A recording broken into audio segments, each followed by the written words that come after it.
Hey everybody, it is Thursday, December 12th, 24. It's a nice poetic date today. You're listening to the Mo News Podcast. I'm Moshe Wanunu. I knew you were going to do something about the Jill, date. 12 plus 12 is 24. It's nice. It's a nice date. If you haven't gotten married yet, maybe you get married today. It's a memorable date. Hi, everyone. I am Jill Wagner. In case you haven't planned your wedding yet, you have go to City 12 Hall, hours. Go to City Hall immediately and get yourself married so you can say 12, 12, 24.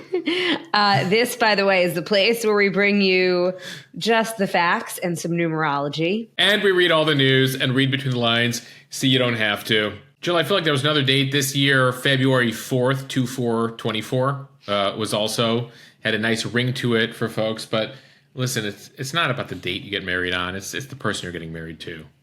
Oh, it is? Good to know.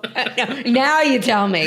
You come to this podcast for news and marriage advice. And switching gears, Moshe, if you live in the Northeast, you're going to be waking up this morning to much colder temperatures. In fact, some forecasters say there could be a flash freeze because the temperatures are absolutely plunging, about 30 degrees overnight after drenching rain the past couple of days. So if you go to that surprise wedding today, make sure to bundle up. Yeah. Rethinking the wedding idea. 12-12-24. Huge. Okay, let's get to news, right? Yeah, let's do that. That. Okay, starting with politics, FBI Director Christopher Wray says he's going to resign before Donald Trump takes office. What is going on? Plus what we know and don't know about mysterious drones flying over New Jersey. Jill, not an hour goes by without people sending us messages about this. We will tell you what we know and everything we don't know about those drones. We're learning more about the evidence against the alleged healthcare CEO shooting suspect. Even though, Moshe, I know a lot of people online, at least on the Mo News platform, don't think it's him. Jill, I will say there is a portion of the audience that doesn't want to believe it, or at least has watched enough movies where they feel that the way he was arrested it sounds a little too good to be true. We'll go through the details. In business news, first their Megamerger was blocked, and now Albertsons is suing Kroger. We'll tell you why. An outage in some of the most popular social media platforms. It was a rough day on Instagram, Jill. Moshe, our bread and butter. So, I can't post. And then I just took a breath and took a walk. And it came back.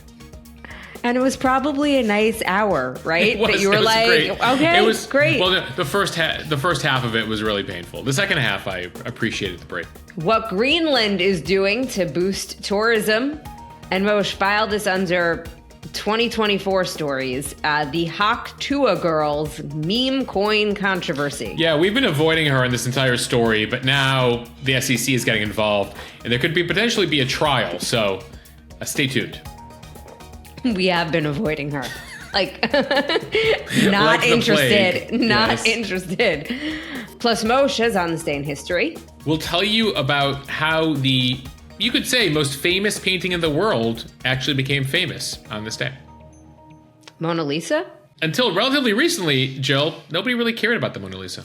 Okay, starting with politics, FBI Director Christopher Wray announced Wednesday that he's going to be resigning by the end of the Biden administration next month in January. He made that announcement at a town hall for FBI employees yesterday, saying that his goal is to keep the focus on the FBI's mission and the indispensable work that the employees are doing on behalf of the American people every day. Here is a bit of his speech. And in my view, this is the best way to avoid dragging the Bureau deeper into the fray while reinforcing the values and principles that are so important in how we do our work. And it comes after President-elect Trump has said he plans to nominate Kash Patel as FBI director, even though Wray still had 2.5 years left on his 10-year term. Resigning allows Wray to step down without being fired. Notably, it was Trump himself as president who appointed Wray back in 2017 after firing the previous FBI director, James Comey. Since then, Trump has become critical of Wray, specifically for pushing back on his efforts to overturn his 2020 election loss, also the FBI's role in the criminal investigations of Trump, including their search of his home at Mar-a-Lago after he took home and refused to return classified documents after leaving the White House. Yeah, that didn't earn the FBI any points in Trump's book. And so he's been intent here on replacing Wray with somebody that is much closer to him. In fact, over on social media yesterday, Trump called Wray's planned resignation a great day for America, as it will end the weaponization of what has become known as the United States Department of Injustice. He likes to give his nicknames. I just don't know what happened to him, Trump wrote. We will now restore the rule of law. Under the leadership of Chris Wray, the FBI illegally raided my home without cause, worked diligently on illegally impeaching and indicting me, and has done everything else to interfere with the success and future of America. We should note the raid of his home, the search of his home, was not illegal. In fact, it had come after several requests there. They had cause. That's in the legal documents. And as far as the impeachment is concerned, that was done on Capitol Hill. Nonetheless, Trump looking for a fresh start at the FBI, and he's looking for someone who he knows he can trust. And so he has found Kash Patel, a loyalist who wears a MAGA hat. He's a former federal prosecutor who's been very critical of the FBI. He's actually talked about gutting the FBI, emptying it out, turning it into a museum, reimagining how the FBI does its work. And in particular, he's very loyal to Trump. So loyal to Trump, Jill, he's written children's books where he's a wizard supporting King Donald against enemies named Kamala and Hillary, among others. And so Trump has called Patel the most qualified nominee to lead the FBI in history. The question, of course, is whether Patel will actually get through the Senate, which takes confirmation very seriously, and whether he'll get enough votes there. He's meeting with folks on Capitol Hill. Now, while Republicans do have a 3-seat majority there are a number of Republicans behind the scenes who have shared concerns about returning to an era here at the FBI where the FBI director feels they have loyalty to the president. So look for questions around that. It's one of the reasons why Comey before him and Wray have had 10-year terms. 10-year because they don't coincide with presidential terms. The idea is post-Watergate era, post-Nixon, was to separate the FBI and law enforcement from the White House, so it's not a political arm of the White House. Trump has different ideas as to what should be, and that includes bringing them closer together again. After the last 50 years, bring the DOJ closer, bring the FBI closer. So look for that to be among the key topics that come up when Patel goes before Senate hearings in early next year. Speaking of the FBI, the agency says it has no idea who or what is behind the mysterious drones that have been spotted flying over New Jersey for the last few weeks, including over sensitive sites like military installations and Donald Trump's golf club in Bedminster. Testifying before a congressional hearing this week, Robert Wheeler, the assistant director of the FBI's Critical Incident Response Group, said the agency still cannot explain the drones. Needless to say, members of Congress, like many New Jersey residents, are extremely frustrated. Here is a bit of the exchange between Wheeler and Representative Tony Gonzalez, a Republican from Texas. You're telling me we don't know what the hell these drones are in New Jersey are? Is that correct? That's right. It's crazy.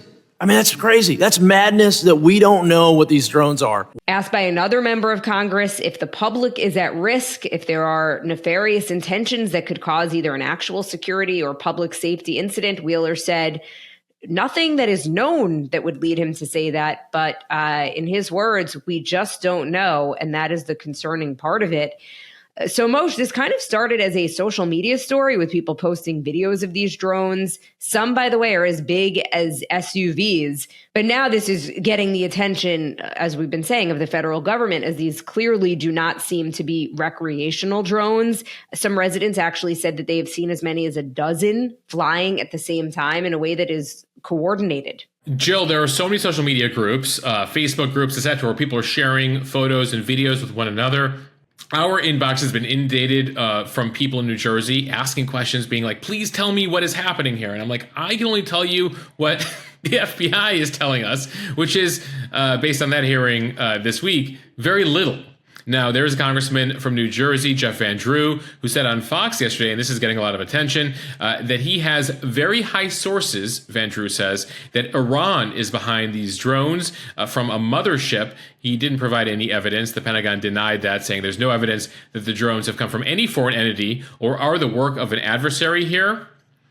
A spokesperson for the Pentagon saying there is actually no Iranian ship off the coast of the U.S. There's no so-called mothership launching drones towards the U.S. Those denials reinforcing another theory of the case here, which is this might be our own military conducting some sort of classified or secret project, and it might be one of the reasons why the FBI doesn't know much, because the CIA or the Pentagon, whomever, is not telling the FBI what is going on. So a few scenarios here. Let's lay it out. This is a secret U.S. government project, and they're playing dumb. Scenario 2, some sort of adversary. Remember the Chinese balloon from last year? Again, Van Drew thinks it's Iran here, though the Pentagon denies that. So some sort of work of an adversary here. Then there's like scenario 3, where it's Americans having fun recreationally, if you will. And then, of course, there's scenario 4, Jill. We don't like to think about this one. Aliens or some otherworldly type situation. Though for the most part, this doesn't meet the description that we typically hear. These are pretty slow flying drones, and they don't take on the characteristics you sometimes hear where, like, suddenly it just zaps out of nowhere, etc. So I think that covers everything. Any other theories of the case that you have? Me personally? Yeah. I would like to hope that this is actually the U.S. government behind it, and that they're just not saying what it is because it's some sort of secret thing, because it's very disconcerting that this has been going on for weeks and the government can't figure it out. I mean, that feels unacceptable as an answer. Well, right. The FBI yesterday being like, well, we think everyone's okay. We're not sure, though. Great. Thank you. So that's the thing. We're not 100% sure about that. Making everyone in New Jersey feel great. By the way, I think they've been spotted over New York and Pennsylvania as well. So we're just not used to that. Ultimately, we have a bunch of bases, military bases out in the Southwest, and typically where the government tests new types of planes, etc., is typically out there in Arizona, Nevada, California, the desert out there. So we're just not used to things here in the Northeast. These types of mysteries. Nonetheless, there are some folks in New Jersey who are calling for a state of emergency to ban all drones until there's an explanation as to what is happening. The governor of New Jersey, Phil Murphy, says it's under investigation here. And sort of like the case in New York, the killing of the insurance CEO, authorities are asking for your help. In fact, the FBI said at the congressional hearing yesterday, head over to the FBI Tips website or call their hotline, 1-800-225-5324. Again, 1-800-225-5324. If you've spotted a drone or have any, help, information that you can help the FBI. The only other thing I will add as we play conspiracy theorists. Okay. Is that for the Pentagon to have so quickly ruled out that it was Iran, you would have to think that they would have some idea of who it is or where it's coming from to say, oh, no, we know for sure it's not them. It seems like the government's not that worried about this, right? At least certain government officials, like they don't seem that concerned about it, which reinforces that theory of the case, right? Nonetheless, we here on the Mo News podcast and all Mo News platforms will stay on top of this. We understand, New Jerseyans, that this is concerning you. And so we here on the Mo News podcast and on all Mo News platforms will stay on top of this. And so as we learn more, whatever there is to learn, we will tell you about it. And not for nothing, if these drones were flying over my house, I would be concerned. I would not be into it. They're not that far away from you, Jill. I know. All right, time for the speed read, starting with the latest on the murder of the United Healthcare CEO. From NBC News, the NYPD said Wednesday that a gun seized in Pennsylvania from suspect Luigi Mangione matched 3 shell casings found at the Manhattan crime scene where United Healthcare CEO Brian Thompson was shot and killed. Beyond the gun match, NYPD Commissioner Jessica Tisch said that Mangione's fingerprints were taken in Pennsylvania and matched those that were found on a water bottle and a Kind snack bar that police found at the New York crime scene. Police officials had previously said the suspected gunman visited a Starbucks before the shooting, where he bought a water bottle and 2 protein bars.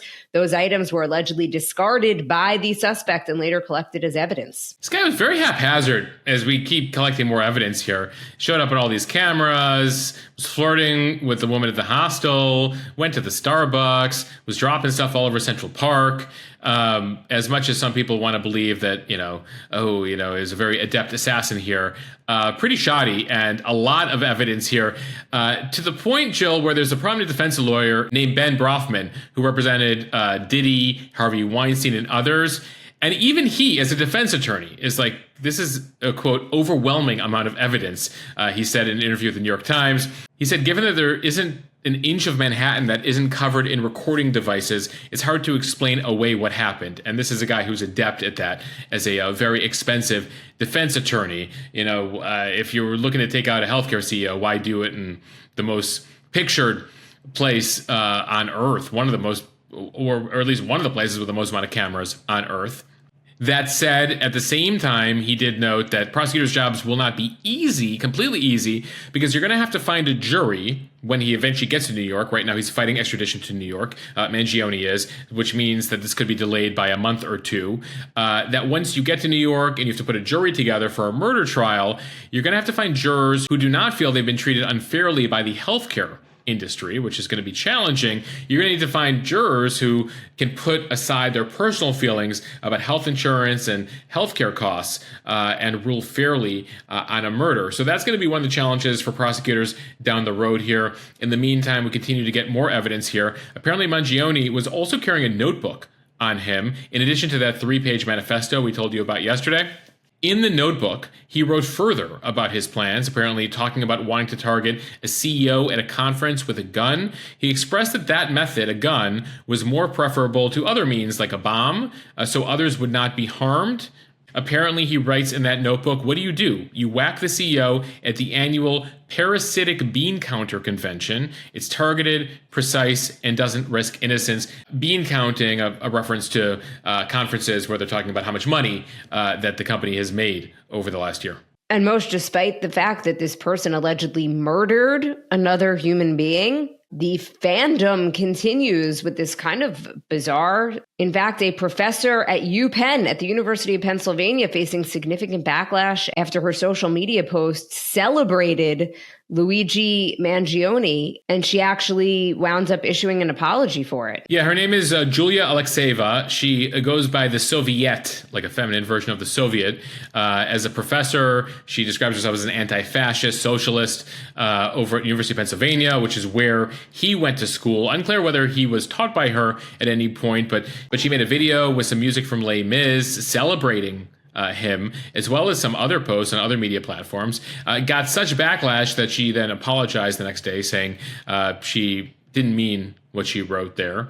At the same time, though, Jill, beyond some college professors at Ivy League institutions that are celebrating this guy, you're seeing it across the country. It's led to platforms like eBay, Amazon, Etsy having to remove listings tied to merch related to Luigi Mangione, Christmas sweatshirts that people are trying to sell, just an explosion here of what appears to be frustration with the insurance industry that has turned into a celebration of this guy accused of murder. Jill, he's even getting offers, despite the fact that his parents are multi-millionaires who own a country club and have gotten him one of the best criminal defense attorneys in the country. There are offers to donate to his legal defense fund. His lawyer was asked about it on CNN this week, and he's like, "Yeah, we're not gonna be taking money from anybody." But then the lawyer wouldn't say who he is getting paid by, but we assume it's the family. Yes, as I read a lot of the comments on some of the posts about this guy, a lot of them are like, eat the rich. That's their big thing. And it's like, this guy, the suspect, is one of the richest people around in America. And by the way, it's a weird comparison, but he's wealthy. His family's wealthier than the guy that he killed. For all the criticism of these healthcare execs. And incidentally, I made a point because we've spent so much time in Mangione's bio. Thompson, the CEO who he killed, is somebody who grew up in a small town in Iowa with 1,000 people. His father was worked in a grain elevator. His mother was a beautician. He actually also happened to be the valedictorian of his class and worked his way up into this role. So, I mean, he's somebody who, kind of did the whole pulling themselves up from their bootstraps. So the celebration of somebody who grew up with immense wealth, taking out this guy who essentially came from nothing, is one of the more interesting storylines that we're following here. Okay, in business news, the latest in the major grocery merger we've been tracking for the last year. From NPR, Albertsons sued its rival Kroger on Wednesday after their attempt to merge collapsed. On Tuesday, courts in Oregon and Washington ruled that their planned $25 billion merger was unlawful. The Biden administration and the FTC brought the federal case and argued that the merger would reduce competition and increase prices for shoppers. The two companies, on the other hand, argued that a merger would help them compete with giants like Walmart and Amazon. The judge agreed with the federal government. By Wednesday morning, Albertsons abandoned the merger and filed a lawsuit against Kroger, alleging a willful breach of contract for not doing enough to win regulatory approval for the merger. Kroger responded, saying that Albertsons is deflecting its own responsibility. So they tried to get together. Now they're fighting each other. A reminder, Kroger operates 2,800 stores across more than 30 states, and that includes Ralph's, Harris Teeter, Fred Meyer, King Soopers. Albertsons, meanwhile, owns stores like Safeway and operates in 34 states as well, with 2,200 of their own stores. So they would have, if they had gotten together, become the largest supermarket in the country. And increasingly, you mentioned Walmart and Amazon, they're becoming the biggest grocers. So a lot of these small grocery stores, or even these mid-size and major grocery stores, not able to compete with the Amazons and the Walmarts of the world, and that's why they were trying to get together here.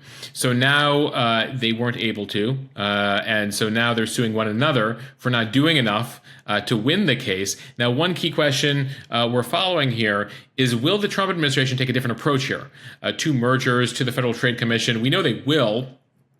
But will it include Kroger's and Albertsons? TBD. TBD on whether the Trump administration might allow them to get together. In tech news, if your Instagram wasn't working yesterday, it was not just you. Meta's family of apps, including Facebook and Instagram, were down on Wednesday, resulting in users being unable to access the services. The widespread outages started at around 1 p.m. Eastern time and affected the social media company's core apps, as well as Threads, WhatsApp, and Messenger. Hundreds of thousands of users experienced problems, including you, Moshe. I don't want to talk about it, Jill. It was rough. It was a rough couple hours in the afternoon. It happens every few months, when it goes down, and the first place you go is over to X, the non-meta social media, and you search like Instagram down, and all the memes like start flying, being like, welcome back, everybody. Like X, the place you turn to for many of you when, Instagram and Facebook go down every few months. Meta acknowledged it, incidentally, on X, where they could communicate with people because their own apps were down, saying we're working to get things back to normal as quickly as possible. And so until the next time, Jill, Mo News consumers should know we do have an X account. We don't post there all the time, but when Instagram goes down, you can join us over on Mo News over on X. From CNN, as you think about your 2025 travel plans, how about Greenland? About 2/3 of Greenland lies above the Arctic Circle. So while it remains a popular tourist destination for cold weather lovers, getting there has not been easy until now. The territory unveiled a renovated airport in November that will serve as the first major international airport in the Arctic. Greenlanders hope that this encourages more people to choose the island for their travel itineraries.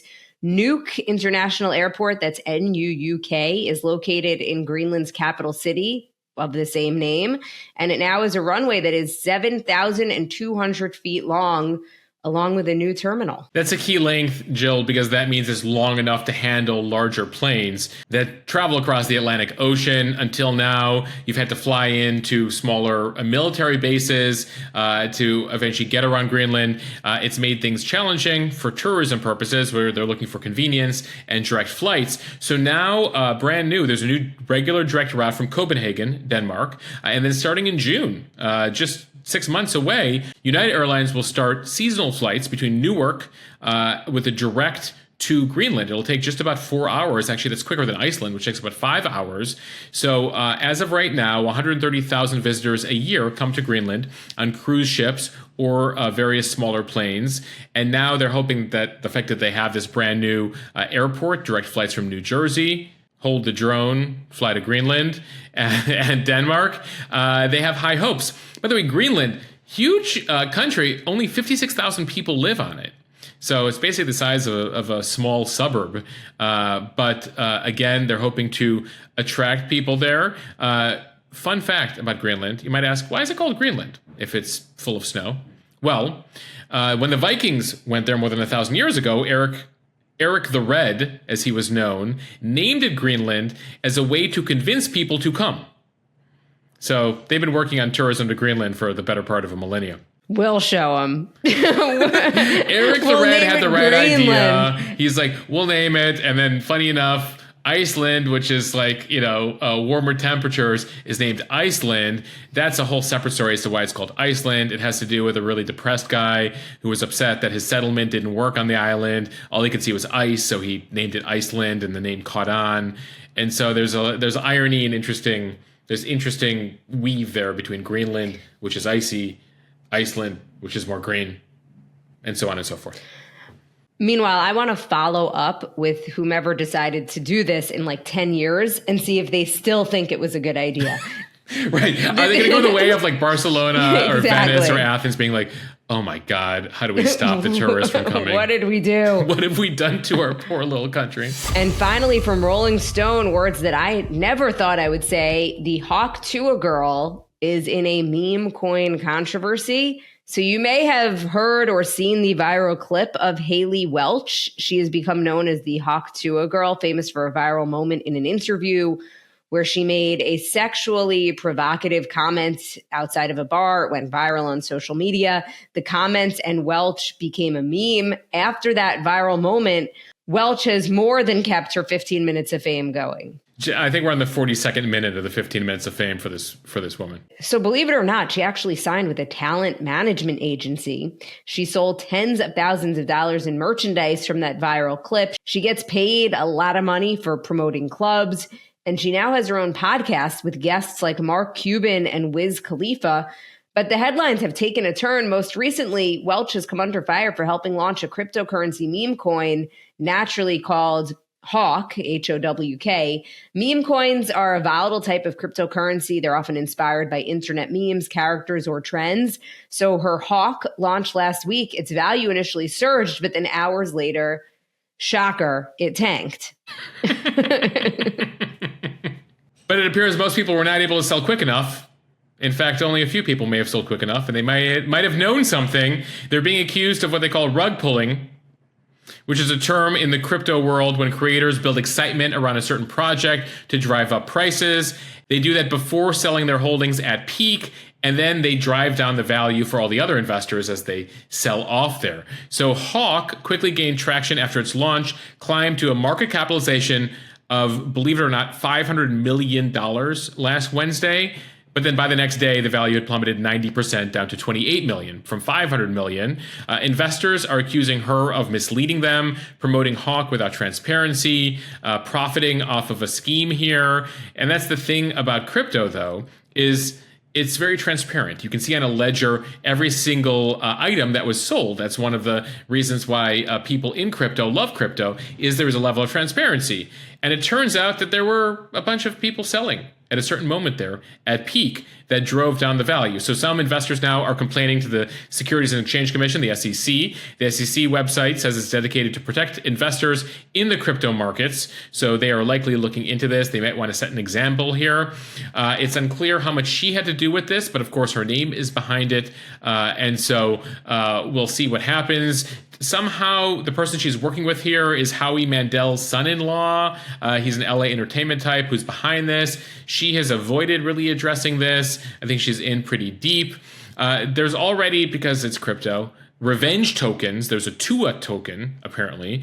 And disgruntled investors are saying things like, she has to talk to a judge or straight to a prison. Get it? I get it. Anyway, we might never have to cover this person again, but if something gets serious in the legal world, we just wanted to make sure you had knowledge of what was happening.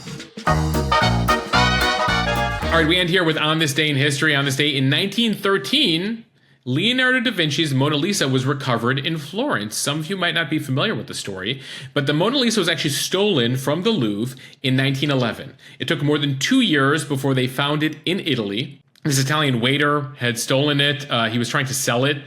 Some art experts were like, wait, we know that painting. Now, what's notable about the Mona Lisa is that Da Vinci painted it back in the early 1500s. And it wasn't until the 1800s, 300 plus years later, that critics actually looked at that painting of all the Da Vinci paintings. They're like, oh, you know what? This one actually this is a pretty good painting.